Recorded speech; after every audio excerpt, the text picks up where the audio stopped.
Hey, group leaders and groups, good to have you. We are in week 3 of Redefining Love, and today I have got Pastor Jamie with us. What's up? Jamie spoke at our Charleston location this weekend as well, and we are diving into this, right? So we're 3 weeks into talking about redefining love. Yep.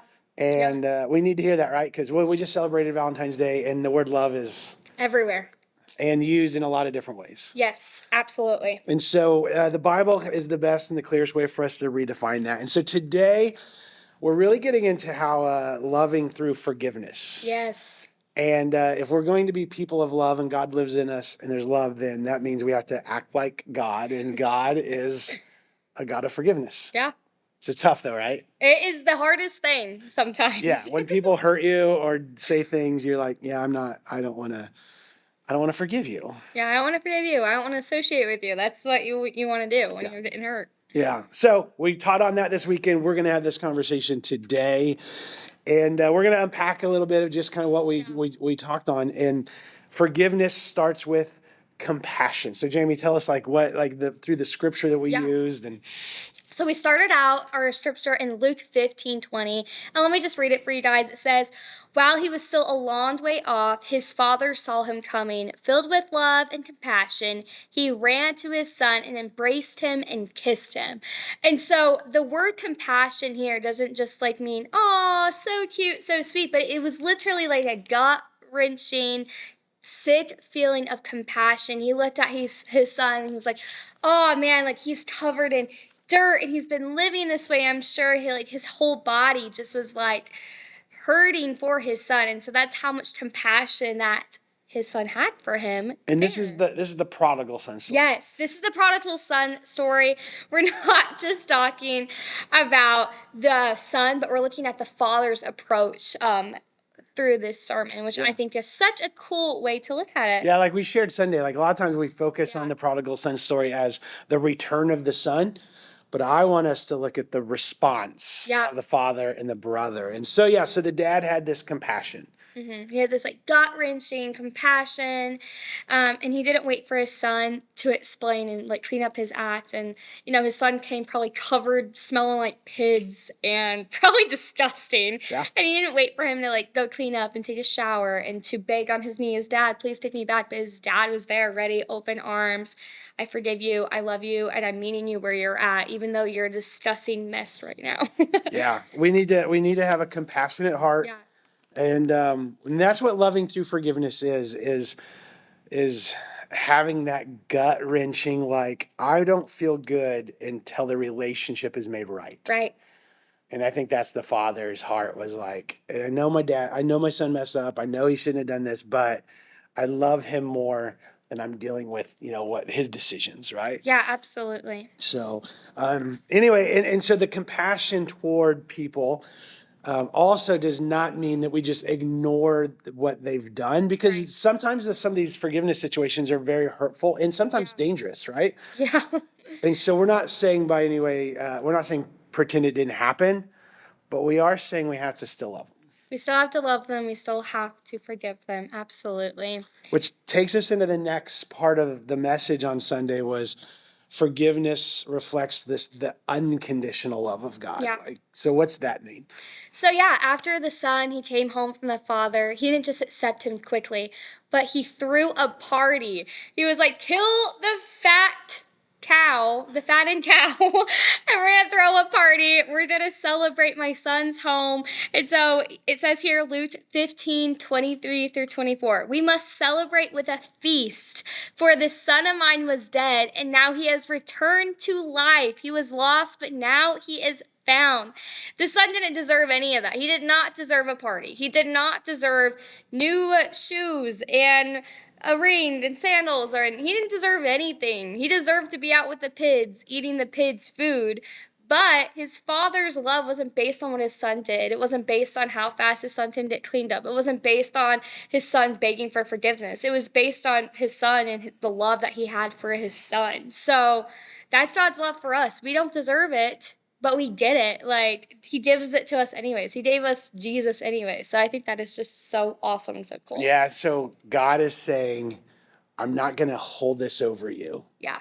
And the father in this story said the same thing. Yeah. I'm not going to hold this over you. I'm going to give you the family ring back. I'm going to get you new sandals. I'm going to throw a party. Yeah. Going to kill the big fat cow and have big fat hamburgers or whatever. Yeah.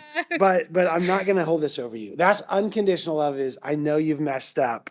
I still love you. Yeah. So unconditional. And that models God's heart. Yeah. That's not like something we have to stomach on ourselves. Like I don't have to conjure up unconditional love. That is the love of the Father. So we have to practice that. And then this is the tough one is forgiveness overcomes resentment. And that's where it gets real, right? That's where it gets raw. That's where it gets difficult. So this is where the older brother comes in, and then what happens? Yeah, so older brother, he comes in, he sees the party, and he is just mad. I mean, he's thinking, I've been doing everything right. I've been obedient. I haven't left my father. I was here the whole time. And he comes in and he gets a cow. So it says here, Luke 15:28. The older brother was angry and he wouldn't go in. He was like, I'm not going to even approach this party. I don't want anything to do with it, right? And then it continues to say, his father came out and he begged him. Resentment, it keeps us stuck. It keeps us stuck where we're at. Keeps us from continuing to love. It keeps us stuck in our situation. It keeps us angry. It says here, like, it's a drinking poison and hoping the other person, it's like drinking poison and hoping someone else suffers. So, yeah. Yeah, and I think the hardest person to forgive and the ones we hold the most resentment with are the people that are closest to us. Oh, yeah. So if we've had a really good friend or a family member do us wrong, Yeah. those are the ones that we resent. Like I can forgive the person I don't know very well, but a dear friend, a brother that have done something wrong, that's hard. So let's give some practical steps because this is all about being practical. This whole series is being practical. And so let's talk about how we can let go of some of that resentment and what it looks like to move forward in relationships where forgiveness is needed. So we're just going to share some tips. Group leaders, you guys in the room, just be writing some of these down. But number one is remember how much you've been forgiven by God. So if I'm going to forgive somebody else, I have to remember I've been forgiven by God for all the things that I have done wrong. So remember how much that you've been forgiven. What else? All right, so next you're going to want to separate the person and the action. I know that's so hard because like we were saying, sometimes the hardest people to forgive is the people that we are closest to, that we know their entire life story, that we know what they've been through. But separating the person and the action, so many times I think that we can forget that we also are sinners. So it goes back to remembering how much we've been forgiving, but we have to separate the person and the action. Those are two separate things. And then this is not rocket science, but we got to pray for him. Mm-hmm. We have to be talking to God about the person that we need to forgive. Yeah. So pray for them, lift them up. It's really hard to hold a grudge against someone that we're praying for. That is true. And so we have to pray for them. All right, so then we need to let go of revenge, and that comes in, when we let go of the resentment, but we also need to let go of the revenge. Like that need to revenge.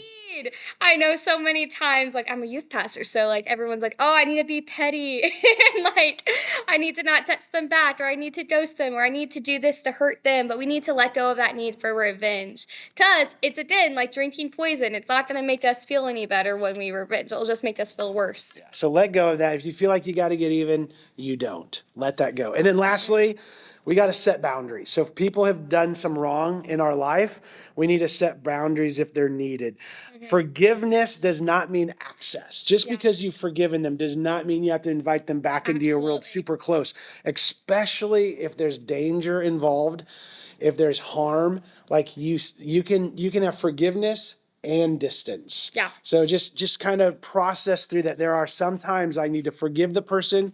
And in youth ministry, we're like, that doesn't mean you have to be best friends with them again. Right, absolutely. No, you do not have to be best friends with them. You can forgive them and love them from a distance. Yeah, so that is really good, really good to think about. So think about this. Group leaders, we're going to pass it to you because now's the time to flesh some of this out. And you guys in the groups, like we say, open, honest conversations. This is a safe space. You can actually talk about, I'm having a difficulty with this cousin over here or a in-law or a coworker. It's okay to talk these things out. we are supposed to sharpen one another as iron sharpens iron. Let us strengthen one another. So in your conversations today, talk about some of these forgiveness issues you're facing. Yeah. And figure out how you guys can do this in a godly, loving way. Yeah. So, well, we're praying for you guys, and we're praying that we know forgiveness can be super hard, but we know God's love conquers it. And so we love you guys, and we're praying for you. yeah, have a great discussion in your groups today.